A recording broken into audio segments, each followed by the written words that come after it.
1000 രൂപയുടെ 18 മാസ തവണകളും സ്കീം 2-ൽ 2000 രൂപയുടെ 15 മാസ തവണകളുമാണുള്ളത്. ഓരോ മാസവും നറുക്കെടുപ്പ്. വിജയികൾ തുടർന്ന് പണമടയ്ക്കേണ്ടതില്ല.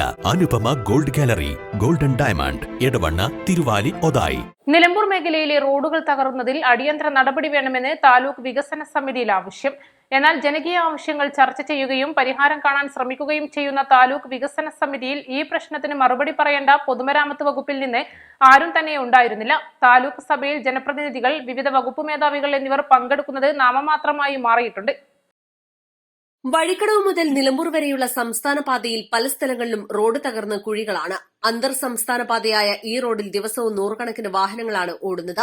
വിനോദസഞ്ചാരികളുടെയും ചരക്ക് വാഹനങ്ങളുടെയും യാത്രാവാഹനങ്ങളുടെയും വലിയ തിരക്കാണ് ദിവസവും അനുഭവപ്പെടുന്നത്. എന്നാൽ റോഡിലെ കുഴികൾ യാത്രക്കാരുടെ നടുവൊടിക്കുകയും വാഹനങ്ങളുടെ ആയുസ് കുറയ്ക്കുകയുമാണ് ചെയ്യുന്നത്.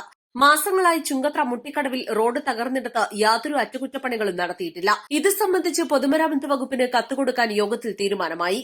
ചുങ്കത്ര പള്ളിക്കുത്ത് കൊന്നമണ്ണ വടക്കേക്കൈ വഴി പാലാങ്കരയിലേക്കും കരുളായിലേക്കും പോകാനും വരാനുമുള്ള റോഡിൽ പ്രവൃത്തി നടക്കുന്നതിനാൽ ഈ വഴി ആകെ ഓടിയിരുന്ന ഒരു ബസ് ഓട്ടം നിർത്തിയതിനാൽ തദ്ദേശവാസികൾ ദുരിതത്തിലാണ്. പുതിയതായി ഓടാൻ തയ്യാറുള്ള ബസ് ഉടമയ്ക്ക് ഓടാനുള്ള അനുമതി നൽകാൻ നടപടി വേണമെന്ന് നിലമ്പൂർ ബ്ലോക്ക് പഞ്ചായത്ത് അംഗം CK സുരേഷ് ആവശ്യപ്പെട്ടു. ഇത് സംബന്ധിച്ച് അനുമതി നൽകേണ്ടത് മലപ്പുറം RTO ആണെന്ന് യോഗത്തിനെത്തിയ നിലമ്പൂർ ജോയിന്റ് RTO ഓഫീസ് പ്രതിനിധി അറിയിച്ചു. നിയന്ത്രണമില്ലാതെ പ്രവർത്തിക്കുന്ന തട്ടുകടകളിലും ഹോട്ടലുകളിലും പരിശോധന കൂടുതൽ കാര്യക്ഷമമാക്കണമെന്ന് ഭക്ഷ്യസുരക്ഷാ വകുപ്പിന് നിർദ്ദേശം നൽകി. നിയമവിധേയമല്ലാതെ പ്രവർത്തിക്കുന്ന സ്ഥാപനങ്ങളിൽ പരിശോധന നടത്തി പിഴ അടപ്പിക്കുമ്പോൾ അത്തരം സ്ഥാപനങ്ങളുടെ പേരുവിവരങ്ങൾ പരസ്യപ്പെടുത്തണമെന്നും യോഗത്തിൽ നിർദ്ദേശമുയർന്നു.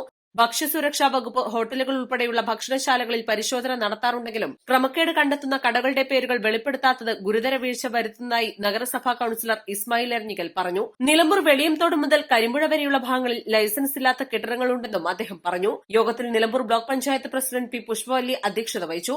തഹസിൽദാർ ശ്രീകുമാർ, ഡെപ്യൂട്ടി തഹസിൽദാർ KP പ്രമോദ്, വിവിധ രാഷ്ട്രീയ കക്ഷി പ്രതിനിധികളായ പീറ്റർ പാനായി ജേക്കബ്, നിലമ്പൂർ നഗരസഭാംഗം ഇസ്മായിൽ എരഞ്ഞിക്കൽ, CK സുരേഷ്, പറാട്ടി കുഞ്ഞാൻ, വിവിധ വകുപ്പുകളെ പ്രതിനിധീകരിച്ചുള്ള ഉദ്യോഗസ്ഥർ എന്നിവർ പങ്കെടുത്തു.